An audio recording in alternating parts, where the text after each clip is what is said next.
Hello, everyone. After going to Washington, D.C. 3 times, um, I had to put something together because I'm just so tired of dealing with these people that are supposedly leaders. And I mean supposedly.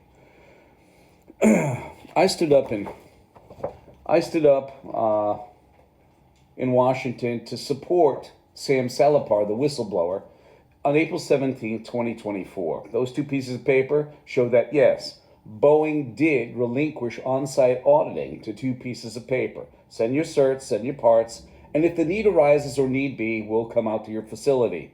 And we're going to be getting rid of redundant inspection. Isn't that a tender moment? And then I went to go see David Calhoun on June 18th and let him get an inquisition again by Senator Richard Blumenthal, who sits on the DHS subcommittee, and the Department of Homeland Security sits on the American National Standards Institute, American National Crediting Board. That's not just a board member. They're also a customer to the accreditation body that Boeing forces on their suppliers. That was number 2. Number 3 is this past April, I went to go see Ted Cruz and Maria Cantwell, two individuals who get money from Boeing, no less. I think Maria got something like 60 grand, and I think Ted Cruz gets like 20 grand from Boeing, or Boeing employees, which still is like a foot in the door for Boeing and for them. And watching it go on was like a farce, a big charade. But we have a very special guest here. We have Mr. Marco Rubio, Secretary of State. As you can see, he's getting bribed by Lockheed Martin. I call it a bribe. When you have disbursements, it's a bribe for our politicians. They don't watch over us. They watch over themselves. But the funniest thing is that this video today is from little Marco to global Marco, the miracle of manufactured respect. And I'm a guy who believes in integrity, honesty, and the truth, and I live by that. And you know what? These guys don't. And I'm going to show you and let you listen to it. Good morning. Good morning. Did someone hit the panic button last night? Well, I don't know what you're talking about. I can just tell you that a con artist is about to take over the Republican Party and the conservative movement, and we have to put a stop to it. And part of it is, look at the report you guys just did. Donald Trump last night had no answers on the issue of health care, and if you listen to that report that just led into this, the media is pumping him up as some sort of unstoppable force. Donald Trump has portrayed himself now consistently as fighting for the working people, and he has a record of sticking it to working people for 35 years. If any other candidate in this race had his record, there would be nonstop reporting on it. But unfortunately, he's being pumped up because many in the media with a bias know that he'll be easy to beat in a general election. So we're going to put a stop to it now.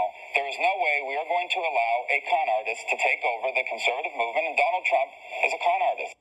When they put Marco on to refute President Obama's speech, do you remember that catastrophe?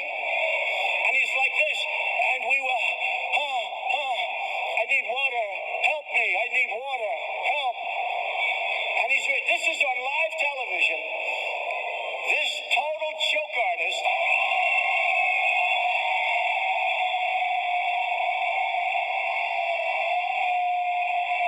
It's Rubio.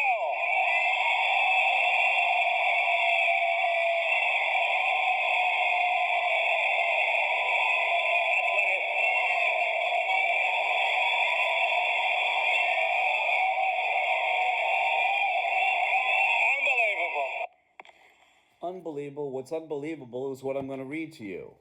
And what I find funny, in a way, sadly, is that if you don't think that these leaders of a foreign country don't remember our president bashing Rubio, and now Rubio is Secretary of State, let me just read this to you. Ladies and gentlemen, my fellow citizens, business owners, let's take a moment to remember what we used to know, because America has got short gap. They're like this when you're supposed to be like this. Some of you do remember how Donald bashed him, but let's go into detail, shall we? Remember when Donald J. Trump stood on the debate stage and looked Marco Rubio dead in the eye and called him Little Marco? Not once, not twice, but over and over. He said, and I quote, "Little Marco couldn't get elected dog catcher. He sweats more than a busted fire hydrant. He's a choke artist," as you heard on that audio file. And my personal favorite, He memorized 25 seconds of talking points and repeats them like a broken robot. This wasn't just political theater, my friends. This was scorched earth. This was Trump saying Marco Rubio was weak, bought, and useless. But here we are in 2025, and suddenly little Marco is a global statesman, a man respected worldwide, the very same guy Trump said couldn't even win his home state during the primaries. What changed? Did Marco grow 3 feet and develop a spine? Or did the media, the donors, and the political swamp just decide we were all too dumb to remember the past? Because let me tell you something. The American people might forget, but the world doesn't. I have friends all over the world, and they say, when this guy leaves, they start chuckling. No lie. You've got Russia, China, Iran. They remember what Trump said. They remember the insult comedy. They saw the man reduced to a punchline, and now they watch the U.S. parade him around like he is Churchill 2.0. This is not strength. It's political amnesia. You want to know how a man goes from little Marco to global Marco? He doesn't. He just gets rebranded by the same machine that made you think lockdowns were safe, wars were humanitarian, and elections were perfect. So let's be clear. Little Marco is still little. Just like me, I'm a short guy. I'm still little. You can't put lipstick on a neocon. You can't polish a puppet. And most of all, you can't lead a nation when you were once the punchline of a man you now grovel to. The truth is, we need lions, not lapdogs. We need fighters, not flip-floppers. And we need memory, not marketing.